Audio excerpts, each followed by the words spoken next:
ይህ ክፍል 2 ነው። ከጥያቄ ቁጥር 21 እስከ 40 ያለው ነው። ጥያቄ ቁጥር 21 እንዲህ ይላል። ከሚከተሉት አራት ሰዎች ማለትም ኤክስ፣ ዋይ፣ ዜድ እና ደብሊው ውስጥ ውጤታማ የባህል ትስስር ሊፈጥር የሚችለው ማን ነው? ሀ ዋይ ወደ አዲስ ሀገር ሄደች። የሀገሩን ቋንቋ ለመናገር ትሞክራለች። የራሷን ባህላዊ እሴቶችንም ታከብራለች። ለ ደብሊው የአካባቢውን ልማዶች ችላ ትላለች እና ሁሉም ሰው የእሷን ባህላዊ ተግባሮች እንዲከተል ትፈልጋለች። ሐመርሃ ኤክስ ወደ አዲስ ሀገር ቢሄድም የአካባቢውን ቋንቋ ለመማር ፈቃደኛ አልሆነም። መ ዜድ ወደ ውጭ ሀገር ቢሄድም ከትውልድ ሀገሩ ሰዎች ጋር ብቻ መሆን ይፈልጋል። አዲስ ቋንቋ የመማር ፍላጎት የለውም።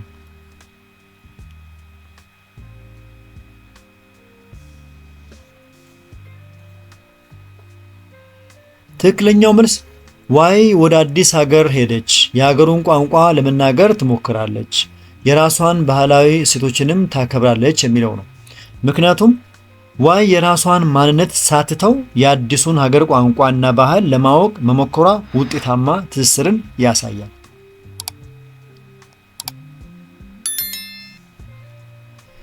ጥያቄ ቁጥር 22 መምህር ኤክስ በአንድ ትምህርት ቤት ውስጥ የግብረገብ መምህር ሲሆኑ በቤተሰቦቻቸው በጓደኞቻቸውና በተማሪዎቻቸው ዘንድ ግብረገባዊ ምሉዕነት የተላበሱ እንደሆኑ ይነገራል። ከሚከተሉት ውስጥ የኚህ መምህር ባህሪ ሊሆን የሚችለው የቱ ነው?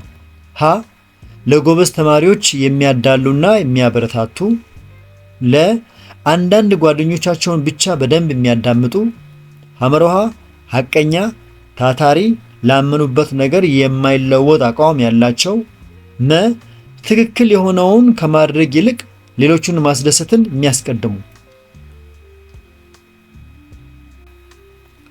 ትክክለኛው መልስ ሐቀኛ፣ ታታሪ፣ ላመኑበት ነገር የማይለዋወጥ አቋም ያላቸው ካላችሁ ትክክል ነው። ምክንያቱም ግብረገባዊ ምሉዕነት ያላቸው ሰዎች በሐቀኝነታቸው፣ በታታሪነታቸውና በጽኑ አቋማቸው ይታወቃሉ። ጥያቄ ቁጥር 23 ከሚከተሉት ውስጥ የግብረገብ ምሉዕነት ያላቸው ተማሪዎች መገለጫ የቱ ነው? ሀ በቡድን ስራዎች ላይ በንቃት አለመሳተፍ፣ ለ ለጓደኞቻቸው ችግር ብዙም ትኩረት አለመስጠት፣ ሐመርሃ የተሻለ ውጤት ለማግኘት የቤት ስራዎችን መኮረጅ፣ መ ጓደኞቻቸውን ሲያስቀይሙ ይቅርታ መጠየቅ።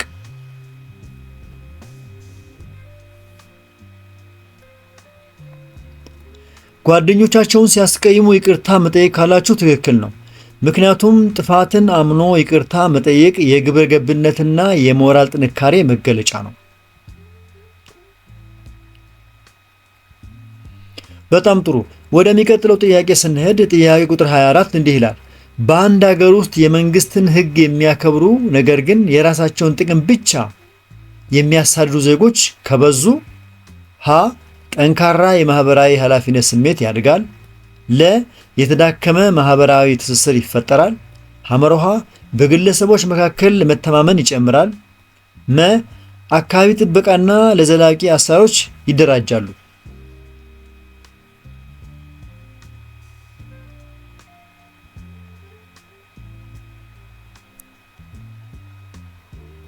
መልሱ የተዳከመ ማህበራዊ ትስስር ይፈጠራል የሚለው ነው። ሁሉም ለግል ጥቅሙ ብቻ የሚሮጥ ከሆነ በማህበረሰቡ መካከል ያለው መተሳሰብ እና ትስስር ይዳከማል።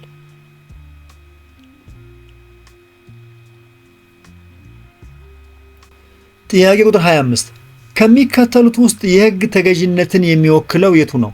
ሀ መንግስትም ሆነ ዜጎች በአገሪቱ ህጎች ሲመሩ፣ ለ ዜጎች በተመቻቸው ህጎች ራሳቸውን ሲያስተዳድሩ፣ ሐመርሃ በዜጎች መካከል እኩልነት ለማምጣት ሲያስቸግር፣ መ ዜጎች መብታቸውን ለማስከበር እርምጃ ሲወስዱ።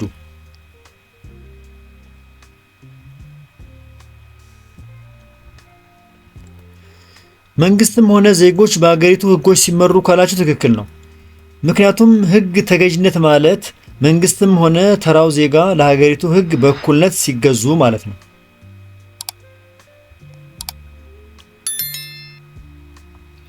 ወደ ጥያቄ ቁጥር 26 ስንሄድ ከሚከተሉት ውስጥ ለህግ ተገዢ መሆን ለአንድ ሀገር ያለውን ጠቀሜታ የሚገልጸው የትኛው ነው ይላል።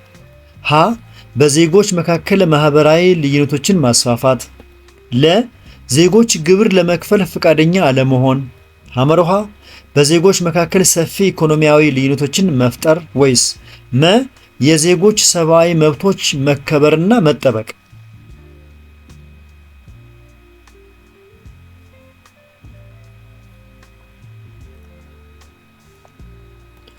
የዜጎች ሰብአዊ መብቶች መከበርና መጠበቅ ካላችሁ ትክክል ነው። ምክንያቱም ህግ ባለበትና በሚከበርበት ሀገር ውስጥ የዜጎች ሰብአዊ መብቶች የተጠበቁ ይሆናሉ።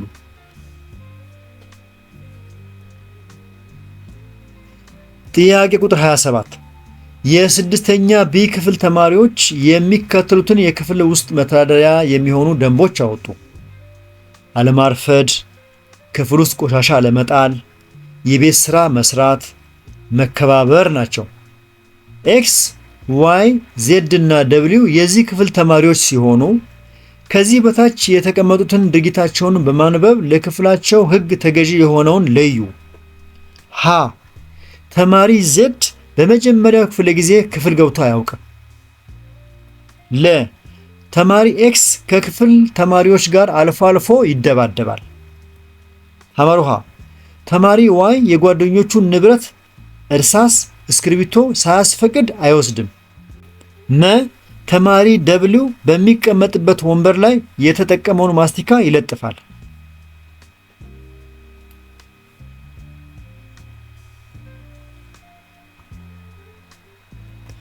ትክክለኛው መልስ ተማሪ ዋይ የጓደኞቹን ንብረት እርሳስ፣ እስክሪብቶ ሳያስፈቅድ አይወስድም የሚለው ነው። መከባበርና የሌላውን ንብረት ያለ ፍቃድ አለመንካት ከወጡት የክፍል ደንቦች አንዱ ነው።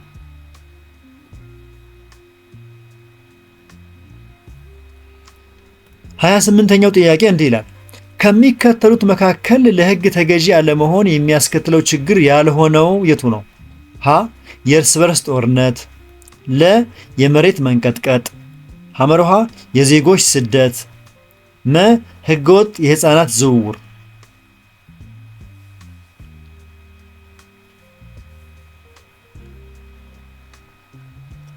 ለህግ ተገዢ አለመሆን የሚያስከትለው ችግር ያልሆነው የመሬት መንቀጥቀጥ ነው። የመሬት መንቀጥቀጥ የተፈጥሮ አደጋ እንጂ በህግ አለመገዛት ምክንያት የሚመጣ ችግር አይደለም። መልካም፣ ወደ ጥያቄ ቁጥር 29 ሄድን። ምን ይላል? ለራስ ክብር መስጠት ለሚለው ሐሳብ ሊወክለው የሚችለው ትርጉም የቱ ነው? ሀ ሁሌም የኔ ሐሳብ ከሌሎች ሐሳብ የተሻለ ነው ብሎ ማሰብ፣ ለ ችሎታን መጠራጠር፣ በሰዎች ሐሳብ ላይ ጥገኛ መሆን፣ ሐመርሃ በሰዎች ለመወደድ የራስን ፍላጎቶችና ምርጫዎች መተው፣ ወይስ መ ማንበብ፣ በውይይት ችግሮችን መፍታት፣ የግል ንጽህናን መጠበቅ።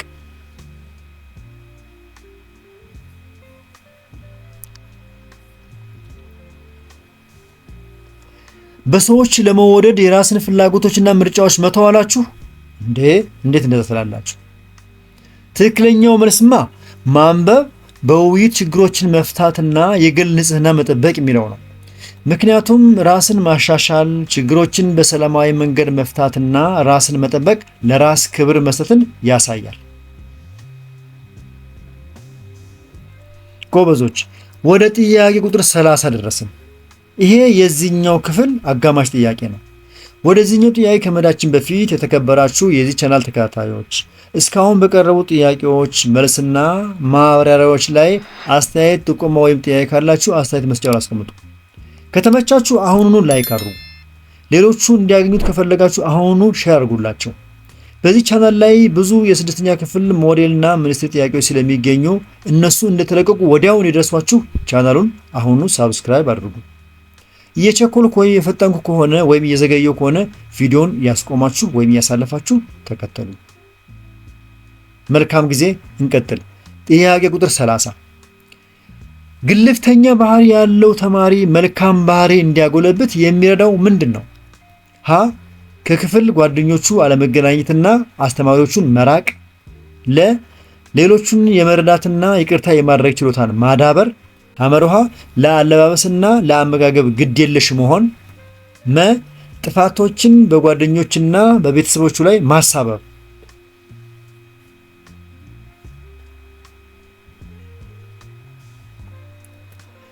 ሌሎችን የመርዳትና ይቅርታ የማድረግ ችሎታ ማዳበር ካላችሁ ትክክል ነው። ለምን ትክክል ሆነ? ሌሎችን መርዳትና ይቅርታ የማድረግ ባህል ግልፍተኛነትን ለመቀነስ መልካም ባህሪ ለማዳበር ስለሚረዳ። ጥያቄ ቁጥር 31 እንዲህ ይላል። ከሚከተሉት ውስጥ በማህበራዊና ኢኮኖሚያዊ ተሳትፎ ውስጥ የሚመደበው የቱ ነው? ሀ መሸጥና መግዛት፣ ለ ማምረትና ማከፋፈል፣ ሐመርሃ ሀብትና ንብረት ማከማቸት፣ መ ትምህርትና ችሎታን ማሳደግ።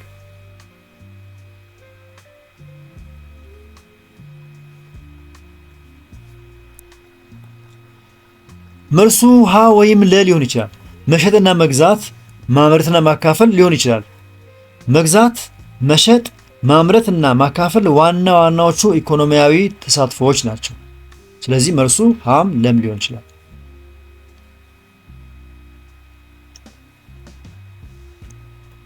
ጥያቄ ቁጥር 32 አንድ የህግ ባለሙያው ሰው በነፃ የህግ አገልግሎት ቢሰጡ ሀ የበጎ ፍቃድ አገልግሎት በመስጠታቸው ሊመሰገኑና ሊከበሩ ይገባል። ለ የህግ አገልግሎት በነፃ በመስጠታቸው ሰዎች እንዲሰንፉ አድርገዋል። ሐመርሃ የህግ አገልግሎት በበጎ ፍቃድ አገልግሎት ውስጥ እንደማይካተት አልተረዱም። መ የህግ አገልግሎት በነፃ መስጠታቸው ትክክል አይደሉም።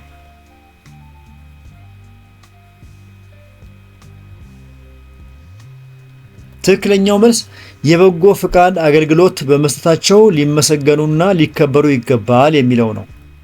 ሙያዊ እውቀትን ለህብረተሰቡ በነፃ መስጠት የሚያስመሰግን የበጎ ፈቃድ ተግባር ነው።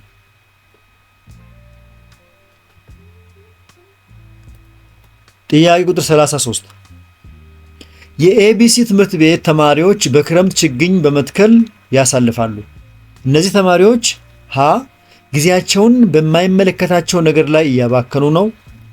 ለ ጊዜያቸውን ለጋራ የህብረተሰብ ጥቅም እያዋሉ ነው። ሐመርሃ ከአቅማቸው በላይ የሆነ ኃላፊነት እየተወጡ ነው። መ ቤተሰብና አስተማሪዎቻቸውን እያስጨነቁ ነው።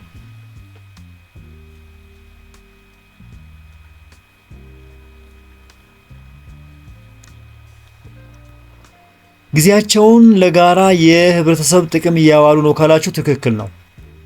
ችግኝ መትከል ለአካባቢ ጥበቃና ለጋራ የህብረተሰብ ጥቅም የሚደረግ መልካም ተግባር ነው።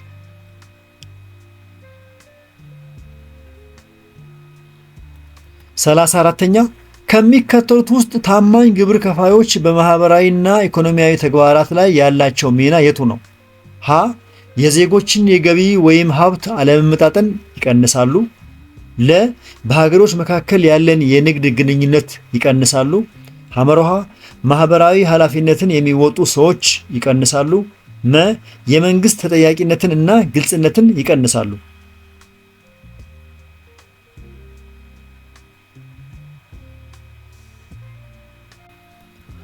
የዜጎችን የገቢ ወይም ሀብት አለመመጣጠን ይቀንሳሉ ካላችሁ ትክክል ነው።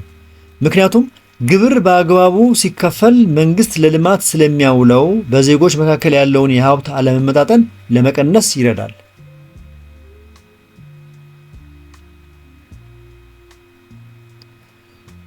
ጥያቄ ቁጥር 35 ከሚከተሉት ውስጥ አንድ ሰው ሀገሩን መውደዱን የሚገልጸው የቱ ነው? ሀ ለሀገራዊ ታሪኮች፣ ወጎችና ስርዓቶች አሉታዊ ግንዛቤ መፍጠር። ለ የማህበረሰብ ህጎችንና የሀገርን ህግ አለማክበርና አለማስከበር።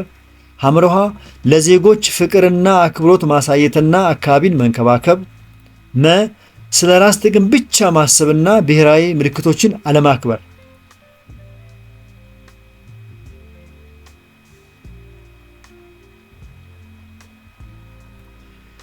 ለዜጎች ፍቅርና አክብሮት ማሳየትና አካባቢን መንከባከብ ካላችሁ ትክክል ነው። ዜጎችን መውደድ፣ ማክበርና አካባቢን መንከባከብ የእውነተኛ ሀገር ፍቅር መገለጫዎች ናቸው።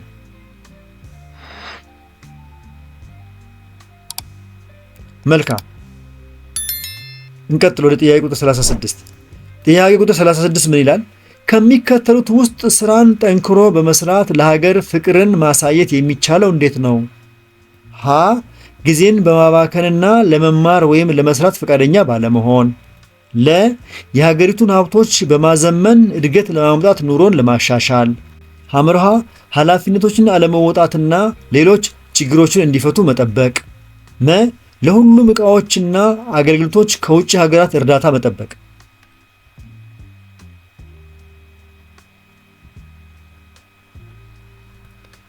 የሀገሪቱን ሀብቶች በማዘመን እድገት ለማምጣት ኑሮን ማሻሻል ካላችሁ ትክክል ነው። ሀብትን በአግባቡ ተጠቅሞ ጠንክሮ በመስራት ሀገርን ማሳደግ የሀገር ፍቅር መግለጫ መንገድ ነው።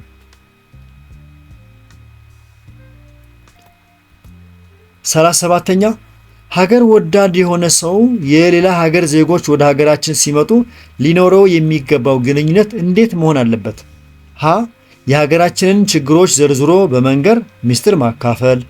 ለ እንዲጠራጠሩ በማድረግ ቶሎ ወደ ሀገራቸው እንዲመለሱ ማድረግ። ሐመርሃ ከነሱ ጋር ለመስራትና ለመማር ፈቃደኛ ባለመሆን። መ መብታቸውንና ባህላቸውን በአክብሮትና በፍትሃዊነት ማክበር።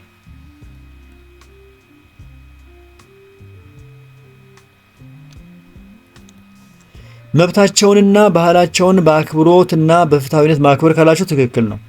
ምክንያቱም እንግዶችን በክብር መቀበልና መብታቸውን ማክበር የሀገርን መልካም ገጽታ ይገነባል።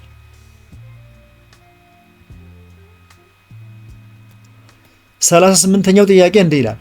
የሰላም መስፈን ለሀገር ኢኮኖሚያዊ እድገት አስተዋጽኦ የሚያደርገው እንዴት ነው? ሀ ዜጎች ተግተው እንዲሰሩና እንዲማሩ ምቹ ሁኔታውን በመፍጠር። ለ ዜጎች ከመንግስት ብቻ የሚሰጣቸውን እርዳታ ላይ እንዲያተኩሩ በማድረግ። ሐመርሃ ሰዎች ከሀገር እንዲሰደዱ ስንፍና እንዲንሰራፋ በማድረግ። መ የሀገርን ሀብት ለጥቂት ግለሰቦች መጠቀሚያነት በመስጠት።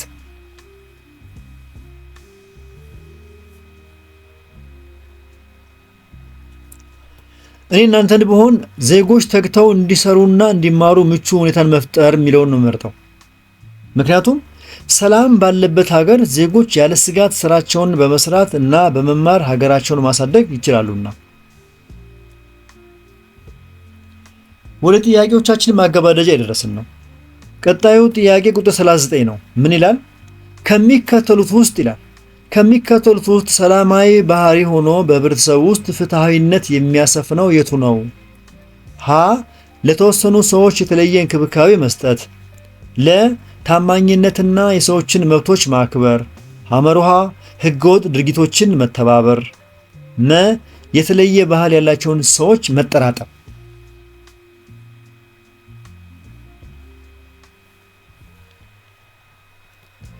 ታማኝነትና የሰዎችን መብቶች ማክበር ካላችሁ ትክክል መርጣችኋል። ምክንያቱም የታማኝነት ባህልና የሌሎችን መብት ማክበር በህብረተሰቡ ውስጥ ፍትህ እንዲሰፍን ያደርጋል።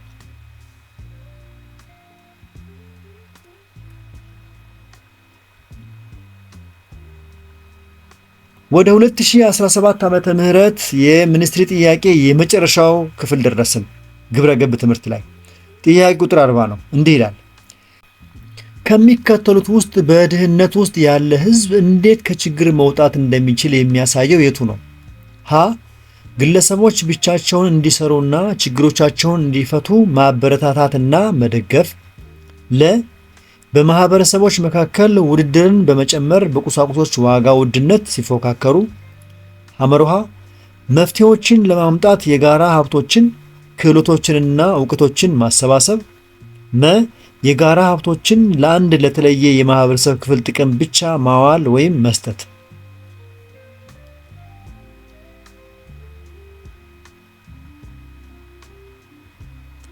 መልሱ መፍትሄዎችን ለማምጣት የጋራ ሀብቶችን ክህሎቶችንና እውቀቶችን ማሰባሰብ የሚለው ነው። ማህበረሰቡ ያለውን እውቀትና ሀብት አስተባብሮ በጋራ ሲሰራ ድህነትን ማሸነፍ ይችላል።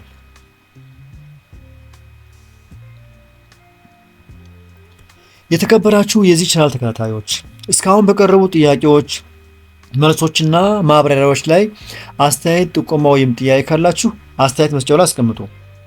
ከተመቻችሁ አሁኑ ላይክ አድርጉ። ሌሎቹ ጓደኞቻችሁ እንዲያገኙት ከፈለጋችሁ ደግሞ ሼር አድርጉላቸው። በዚህ ቻናል ላይ የተለያዩ የስድስተኛ ክፍል የሞዴልና ምስል ጥያቄዎች ስለሚገኙ እነሱ ወዲያውኑ እንዲደርሳችሁ ከፈለጋችሁ ቻናሉን ሳብስክራይብ አድርጉ። የፈጠንኩ ወይም የቸኩልኩ ከሆነ ቪዲዮውን ያስቆማችሁ ተከታተሉ። ሲደክማችሁ አቋርጣችሁ ወጥታችሁ ተመለሱ እንዳይሰለቻችሁ። የዚህን ጥያቄ ፒዲኤፍ ከፈለጋችሁ ቴሌግራም ቻናላችን ላይ በመግባት ሃሁ ቲዩብ የሚለውን ጆይን በማድረግ ብዙ ጥያቄዎችን እዛ ላይ ማግኘት ትችላላችሁ። መልካም የጥናትና የዝግጅት ጊዜ ይሁንላችሁ። በተከታታይ በሌሎች የትምህርት አይነቶች ስለምንገናኝ እስከዛው ድረስ መልካም የጥናት ጊዜ። ቻው።